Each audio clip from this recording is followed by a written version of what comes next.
The galaxy was silent that night, too silent. In the cold emptiness of space, a broken signal echoed from a dead colony. Once, it had been home to 500,000 humans, filled with laughter, farms, and cities. Now, there was nothing left but dust and static. The message carried only 3 words before it died out. They found us. Admiral Raylan stood on the bridge of the old warship Titan's Wrath, staring at the dark stars. His ship was a relic, forgotten after the last Great War. The fleet around him was gone, decommissioned or scrapped for parts. But when the news came about the massacre, something inside him awakened. Humanity had been quiet for too long. He turned to his crew, just a few loyal souls who had refused to leave the ship. "Bring her back online," he said softly. The lights flickered to life, engines rumbled after years of silence. And deep within the ship, long-dormant weapons systems hummed awake. Outside, the nebula glowed red like a storm on the horizon. Sensors picked up faint signals, unknown ships, still circling the ruined colony. Raylan clenched his fist. "They think we've forgotten how to fight," he muttered. "They're wrong." The Titan's Wrath began to move, slow at first, then faster, as power surged through its ancient hull. For the first time in decades, the forgotten warship was alive again. And as it turned toward the colony's ashes, a hidden message blinked across the Admiral's console, an old command code from Earth High Command. "Mobilize the fleet. All remaining warships. Answer the call." The stars seemed to tremble. Humanity's vengeance was waking. The signal came from deep within Earth's command, network and ancient code, used only in times of total war. Admiral Raylan stared at the message glowing on his screen. Its red letters pulsing like a heartbeat. "All surviving fleets, prepare for reactivation." No one had seen that code in over a century. Most thought it was only a myth, a story from the First Galactic War. Yet here it was, real and alive. Lieutenant Mara looked at the Admiral with disbelief. "Sir, that command was locked after the peace treaty. Who could have sent it?" Raylan didn't answer. His eyes were fixed on the Earth emblem that flickered beside the message. "Someone still remembers," he said, "and they want us back in the fight." The crew moved quickly.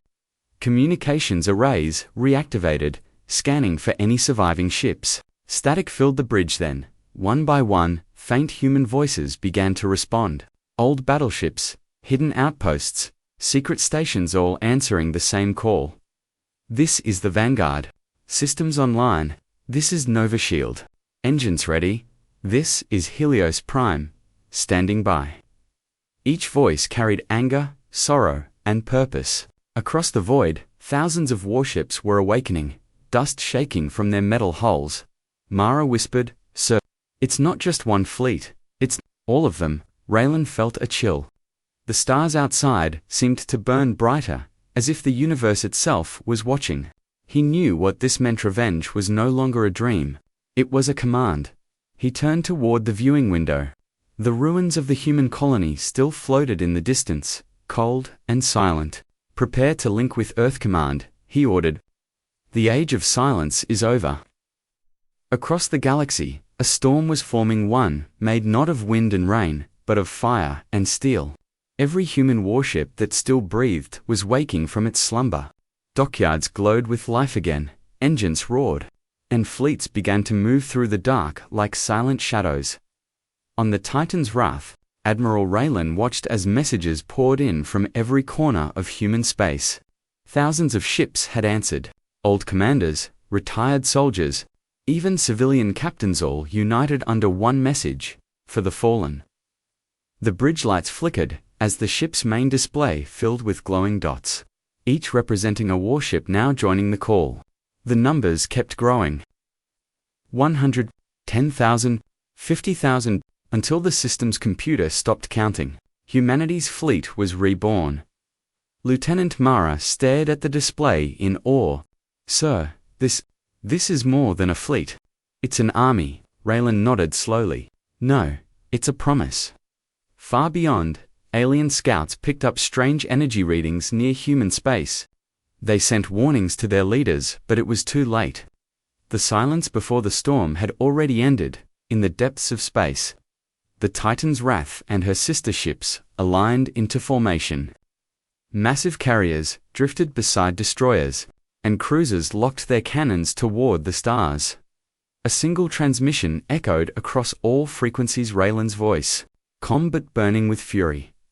They wanted a war. We'll give them one they'll never forget. The stars seemed to blink in answer, as if afraid of what was coming. Then, from Earth itself, a signal pulsed across the void. Simple, final, and cold. Phase 1, Retribution. The storm was no longer coming. It had already begun. The human fleet moved like a tidal wave through the dark. 500,000 warships, each one armed, alive, and angry. The stars around them flickered, as if the universe itself was holding its breath. For years, humanity had been silent. But now, their silence had turned into fury. Admiral Raylan stood on the bridge of Titan's Wrath, his eyes fixed on the holographic map. The alien armada was stationed near the destroyed colony, thousands of ships guarding their victory. They didn't know what was coming for them. "Sir, all fleets report ready," Lieutenant Mara said, her voice steady but filled with tension. Raylan raised his hand. "Begin the strike." The void exploded with light.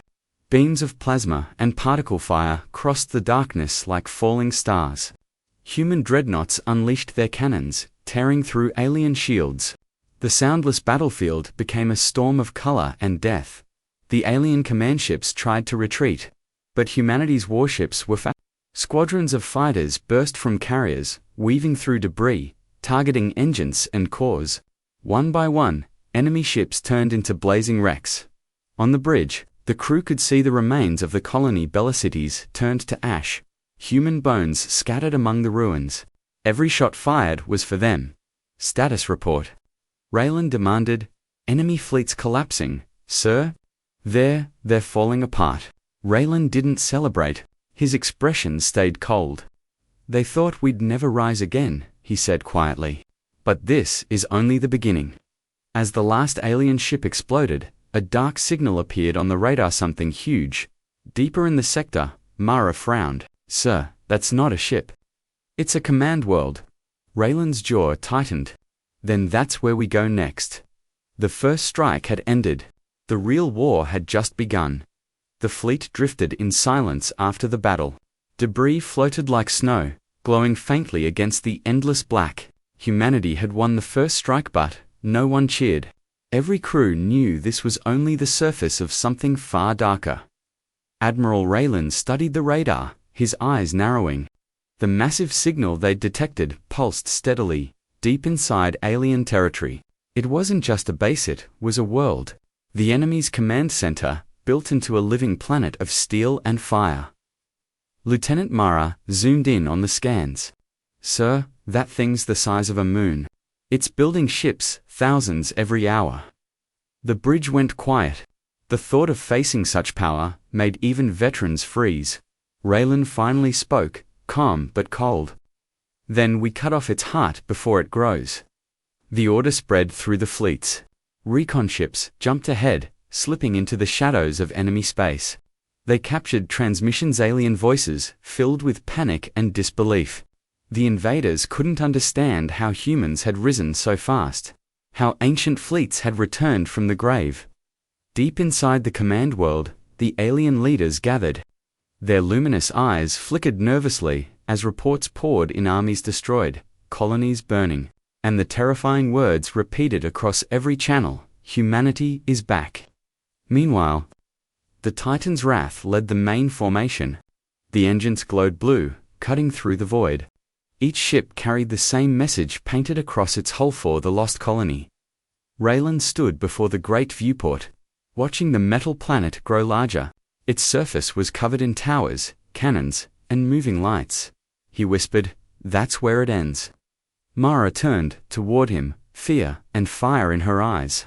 "And if it doesn't, sir," he answered without looking away, "then we'll make it end." The Titan's Wrath entered orbit above the alien command world. Below, the surface burned with 1,000 defense cannons and glowing red shields. The enemy was ready, waiting for humanity's final move. But Admiral Raylan didn't hesitate. This was not just another battle, it was justice for every life lost. All ships, prepare for total assault, he ordered. His voice echoed through every vessel. But filled with fire. 500,000 warships aligned into formation. The stars vanished behind their steel bodies. Then, in one perfect moment of silence, the fleet opened fire. Beams of energy lit up the void like a second sun. Alien fortresses shattered. Massive explosions rolled across the planet's surface. The ground itself cracked open, molten rivers glowing beneath. Inside the command world, alien leaders screamed in panic as their defenses failed. They had underestimated humanity, believing them weak, slow, divided. But now, they saw what humans truly were. Survivors forged by loss, united by vengeance. On the Titan's wrath, Raylan watched the destruction unfold. For the colony, he whispered. For the colony. The fleet shouted back. The command world began to collapse, its core turning white. A final blinding explosion spread across space, washing over the fleet like a wave of light. When it faded, the world was gone. Only silence remained. Raylan looked out into the stars. No victory songs, he said quietly. We honor the dead, and we rebuild.